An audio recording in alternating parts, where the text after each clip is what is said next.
இன்றைக்கி ஒரு mini vlog பார்க்கலாமா? நான் காலைல ஏஞ்சதுலேருந்து பெரிய வேலைலாம் எதுவும் செய்ய மாட்டேன். ஆனால் இவனை வச்சுருக்கிறதே ரொம்ப பெரிய வேலை தான். இவனை நான் மட்டும்தான் வச்சுருக்கணுமா, வேறு யார்கிட்டையும் கொடுக்கக்கூடாது, வேறு யார்கிட்டையும் போகவும் மாட்டான். அப்புறம் என்ன பண்ணுறது, இவனை வச்சுருக்கிறது தான் என்னோடய பெரிய வேலையை டெய்லிக்கும்.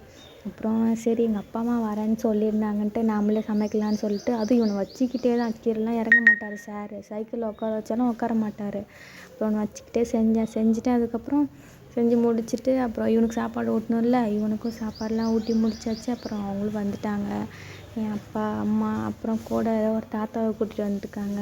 கணக்குக்கு வந்து 3 பேர் 5 பேர் வரணும்ல, அதனால் தாத்தா கூட்டிகிட்டு வந்தாங்க. அப்புறம் வந்துட்டு அப்புறம் சாப்பிட சொன்னோம்.